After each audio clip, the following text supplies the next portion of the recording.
Okay, artists, today we are going to learn how to create a fantastic background using watercolor and rock salt. So this is always a fun thing to do, especially if you're using this technique for a seascape, such as this nautilus, which we'll cut out. We'll draw on a separate piece of paper, cut out and glue on top of our background.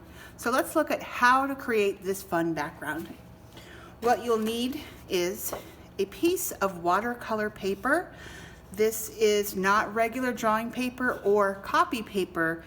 This is a thicker grade of paper. So if you don't have watercolor paper, ask your teacher for some alternatives.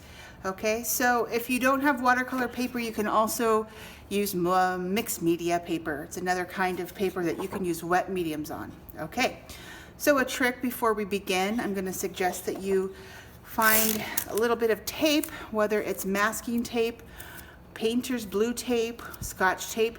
I'm doubling it over and I'm just going to tape it down to secure and make sure that it doesn't buckle up. Sometimes watercolor will do that. Watercolor paper will do that. It'll bend. But if you don't have tape, all you just want to do after you have created your piece and it's dried, you can put a book or something heavy on top of it and it will flatten the edges.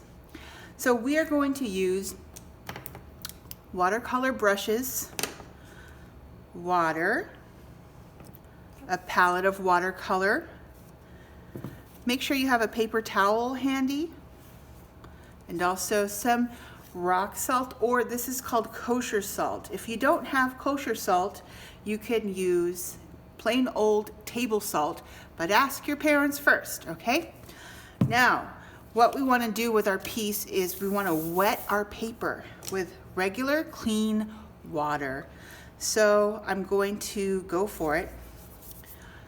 Again, this technique is called wet on wet. That means we're putting wet paint on water on the wet paper. Okay, so you can turn your head and bend it in the light to see where you may have missed some spots. It's hard to see water on white paper sometimes. So bend your head. Now, as far as putting color down, a little trick with watercolor. Okay, it works with water. And another tip is to wet these little circles, which are referred to, and they're called pans, P-A-N-S, pans. And we're just waking them up with a little tap of water. You don't need to drown the palette. You are just waking it up with whatever color choices you may want. Today I'm going to use some cool colors on my picture. Now, I'm using a flat brush, but if you have just a regular watercolor brush, that's fine too. I will show you a tip though, when you're getting your color. This is something that I've seen a lot of students do, is they'll take a dry brush on a dry pan and they scrub, Okay, so what happens is you get witch's hair. We don't want witch's hair, okay? It's not good for the brush. It also is not the most effective way to get watercolor paint on your paper. So wet brush is the way to go, okay? When you get your color, you want to twist it like a piggy rolling in the mud. Roll, roll, roll. The more you roll, the stronger the color. Clean your brush with water in between. You can wipe the edges on the lip of the cup, pat it on a paper towel. Okay, now let's go. Now I'm talking so much, my paper probably dried out, so I'm going to put a little water on here. Okay, so if you have a flat brush like I do, you're just going to pat. The more you pat your pan, the stronger the color and the more effective the rock salt will be. Look how cool that is. The water does its own thing. So we're not painting, we're dropping, we're dabbing.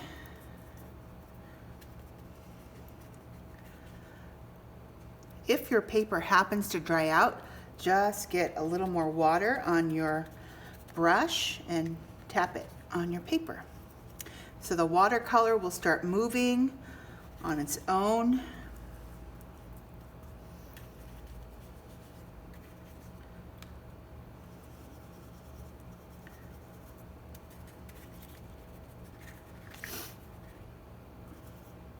And I'm going to put in some magenta, I think.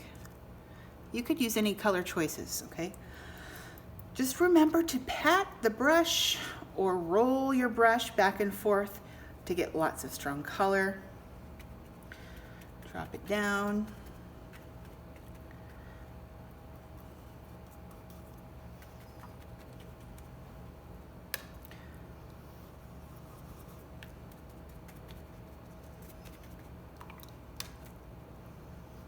So just play around with the colors. I'm going fast and a little sloppy, just because I want to show you the effect. So as I'm painting, I'm not blending in, I'm just dropping it down, and these colors are finding each other depending on where the water falls and takes the paint.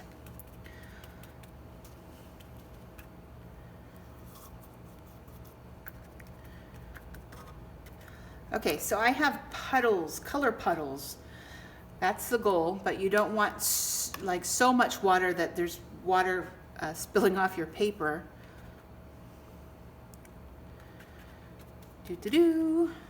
Make sure your paper stays wet, my friends. Okay. Miss Jen is going crazy. All right, I'm gonna stop now. Here's the fun magical trick. We're gonna put kosher salt onto our paper. Again, ask your parents first if you're allowed to do this. Do not eat the salt, please. Put some in your hand and drop it down. If you drop the rock salt or the kosher salt down, try to find the wettest spot of your artwork so that it can really drink up the water and the watercolor, and it makes a beautiful effect on the background. It's gonna drink up. You have to use that much salt. I'm going a little crazy, a little nutso here with my salt, but it'll help drink up the paint. Now, the other thing I will tell you is that once you get your rock salt on, please don't add any more paint to your piece, and do not pick up your piece, like lift it up and hold it upright, because all of the paint will fall off. Okay, it'll drip down, but then it won't, the effect that we're looking for won't have a chance to set in and happen because we have disturbed it. So what's happening now is the salt is drinking the watercolor, and it's going to make a beautiful effect. So let me show you one that's complete. Before I do, leave this sitting somewhere, or move it carefully with both hands to another spot and clean your area. But here's a sample of one that is complete, and the rock salt has worked its magic. Pretty groovy. So this is a wonderful background for sea. You could put ocean floors towards the bottom, or caves or rocks. Seaweed. Here's another one. I used kind of combinations of colors, and I think the effect turned out awesome as well. Okay, so we're gonna now start this project. Thank you for joining me, and I hope you enjoy it. Bye.